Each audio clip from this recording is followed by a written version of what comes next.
Assalamualaikum warahmatullahi wabarakatuh. Selamat datang kembali di Workaholic Channel. Kali ini akan memperbaiki satu unit kulkas side by side non-inverter merek LG. Keluhan dari kulkas ini adalah ruang bagian freezer atau pintu sebelah kiri dingin tapi tidak beku, dan ruang refrigerator atau pintu sebelah kanan kurang dingin. Ini dia spek, model atau tipe dari kulkasnya. Di bagian depan ada display seperti ini.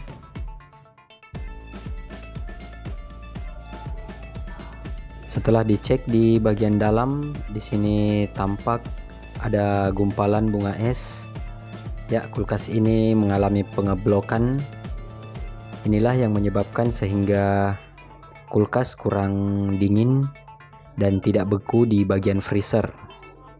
Setelah memeriksa masalah dari kulkasnya, saya tidak langsung perbaiki.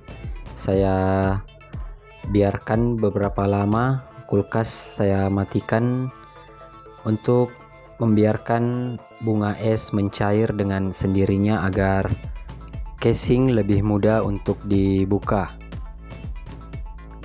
Untuk mengatasi masalah dari kulkas ini, saya akan mengubah sistem modul kulkas ini menjadi sistem timer 1.3. Usia dari kulkas ini sudah lebih dari 10 tahun, dan selama itu kulkas ini sudah diservis sebanyak 2 kali.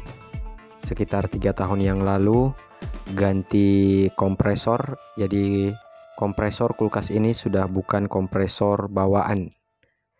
Jadi yang biasanya di modul di bagian atas kulkas ada kapasitor kompresor, nantinya kita tidak akan mendapati kapasitor kompresor lagi karena kompresor baru yang dipasang 3 tahun yang lalu tersebut tidak menggunakan kapasitor. Servis yang kedua sekitar 6 bulan yang lalu, ganti termistor dengan masalah yang sama seperti saat ini, yaitu ngeblok. Dan hari ini kita akan mengubah sistem dari kulkas ini dari modul ke sistem timer 1.3. Oke, evaporator sini sudah bersih dari bunga es, dimana kemarin saat kita periksa evaporator ini penuh dengan bunga es, ngeblok, atau biasa dikenal dengan istilah gagal defrost. Ya, di sini bisa kita lihat termistor yang diganti sekitar 6 bulan yang lalu, dan termistor ini kita akan tetap biarkan di situ saja, tidak usah dilepas atau dipotong. Beralih ke ruang refrigerator. Di sini penutup lampu kita buka. Ada 2 buah skrup yang harus dilepas, dan jika ada alat seperti ini, kita putar saja ke kiri kemudian tarik ke bawah, karena 1 skrup lagi tersembunyi di belakangnya.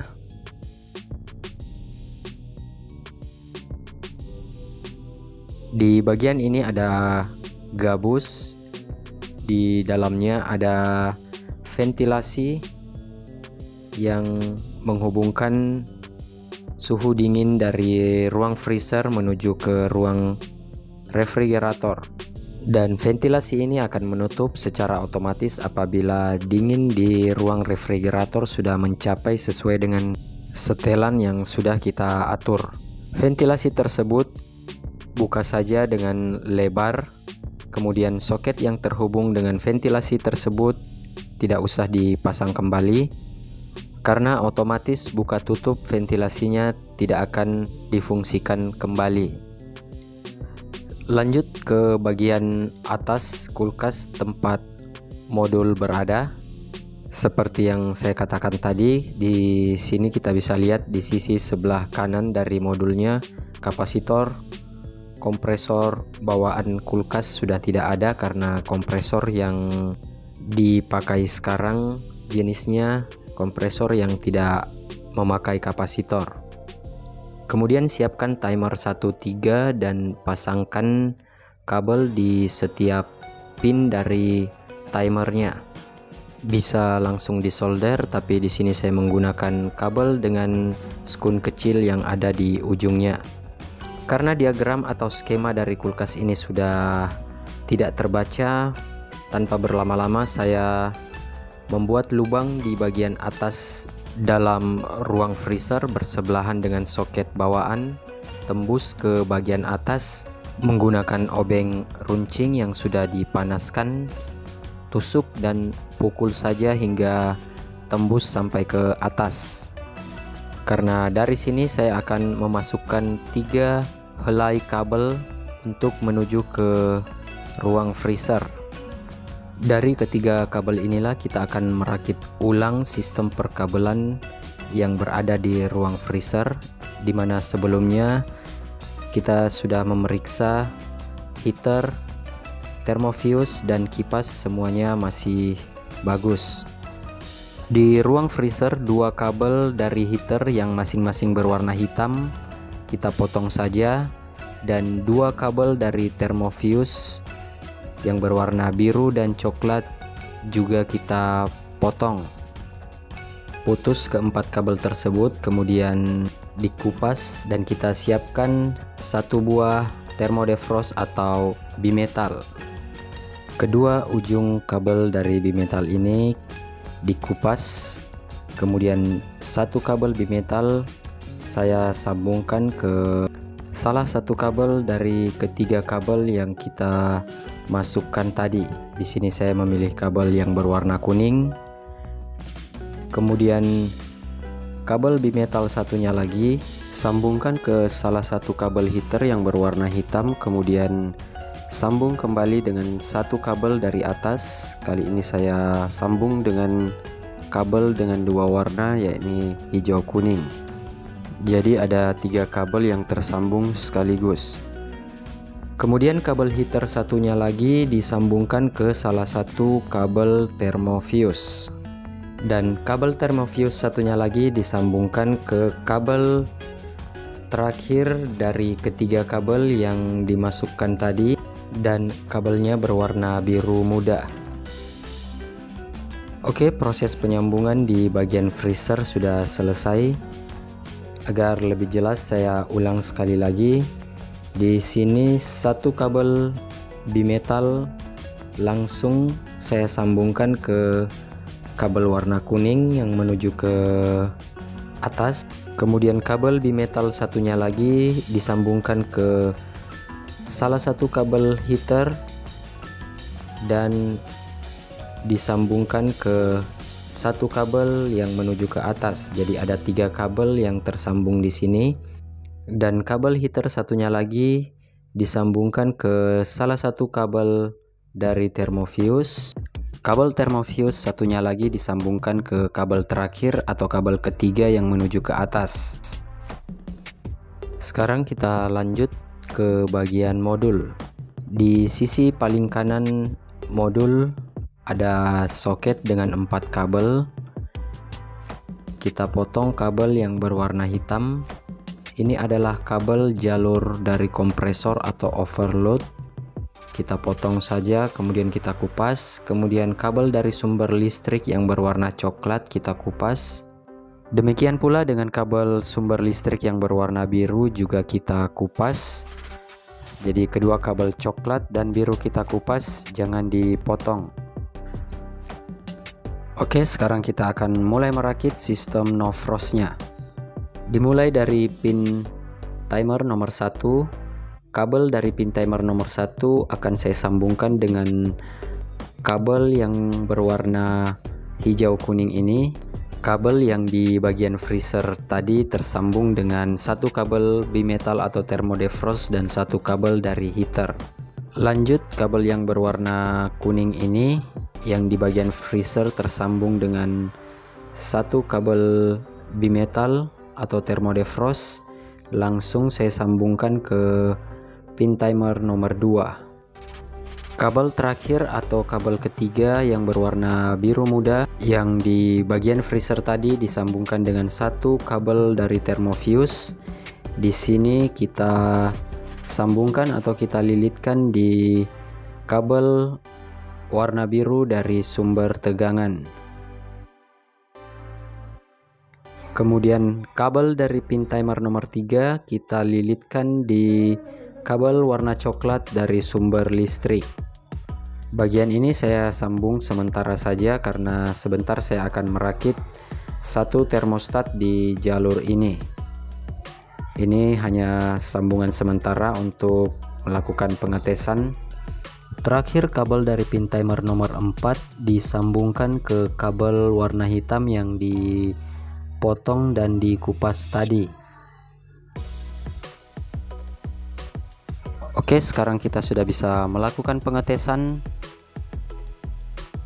Ya, terdengar suara kompresor berbunyi dan timer di sini bergetar dan berputar. Sekarang kita cek ke bagian bawah. Untuk melihat kipas berputar, switch pintu bagian ruang refrigerator harus kita tekan. Ya, di sini kipasnya sudah berputar. Kedua lampu di freezer dan di ruang pendingin juga berfungsi dengan normal. Kembali ke timer saya putar ke posisi defrost atau kompresor off. Kemudian dua kabel dari jalur bimetal atau thermodefrost di pin 1 dan 2 saya sentuhkan seperti ini untuk menyalakan heaternya, mengetes heater panas atau tidak. Sentuhkan beberapa saat sekitar 10 detik, kemudian cek ke bagian heater. Oke, heaternya di sini sudah panas. Artinya sistem defrost sudah berfungsi dengan normal. Kedua kabel yang disentuhkan tadi kita lepas kembali dan di sini timer kembali bergetar. Oke, kita matikan saja. Pengetesan sudah selesai. Jangan lupa untuk memutar sekali lagi sedikit saja timer ke posisi kompresor on.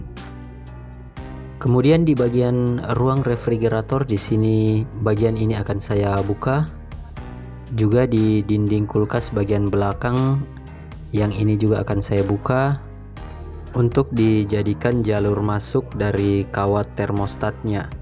Tapi jika kulkas yang teman-teman kerjakan tidak seperti ini, bisa membuat jalur sama seperti jalur kabel di ruang freezer tadi. Ini adalah termostat nomor 134, jenis termostat yang biasa digunakan untuk showcase. Karena ujung kawat termostatnya saya simpan di ruang refrigerator, untuk itu saya menggunakan termostat jenis ini.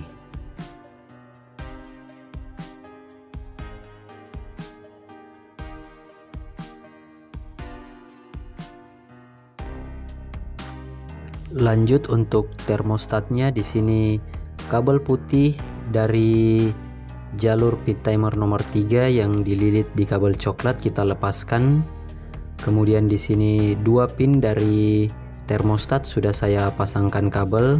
Kabel putih dari jalur pin timer nomor 3 sambungkan ke salah satu kabel dari pin termostatnya. Dan kabel kedua dari pin termostat disambungkan atau dililitkan ke kabel coklat sumber tegangan. Oke, begitu saja sudah selesai. Sekarang kita kencangkan semua sambungan-sambungan dan kita isolasi dengan rapi karena bagian ini sudah selesai. Termostat saat ini saya sudah putar di posisi off. Sekarang kita coba tes. Ya, di sini kompresor tidak langsung start. Coba kita on-kan termostatnya. Dan ya, kompresor sekarang sudah start. Dan untuk setelan termostatnya di sini kita putar saja sampai mentok di posisi maksimal. Setelah semua kabel-kabel, timer dan termostat kita rapikan, sekarang kita tutup kembali. Kabel-kabel di bagian freezer juga kita rapikan.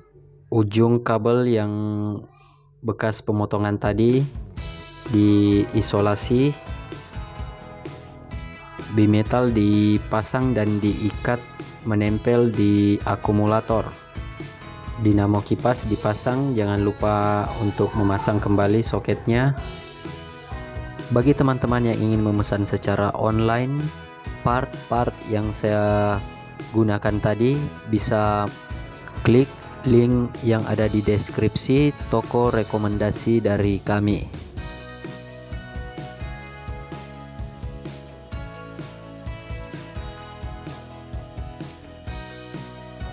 Perlu saya sampaikan bahwa jika pertama kali kulkas ini dinyalakan atau dicolok, maka di display akan menyala normal seperti ini. Tapi tidak lama kemudian akan muncul tanda error seperti ini. Tapi tidak masalah, kulkas tetap berfungsi dengan normal, dan yang terpenting kita sudah menyampaikan sebelumnya kepada user akan hal ini. Video ini diupload sebulan setelah pengerjaan ini untuk memastikan bahwa pekerjaan ini benar-benar sukses, tidak ada komplain. Oke Sobat Workaholic, sekian video kali ini. Terima kasih sudah menonton. Jangan lupa untuk selalu mendukung channel ini agar channel ini terus berkembang. Like, comment, share, dan subscribe adalah semangat kami. Sampai jumpa di video selanjutnya dan wassalam.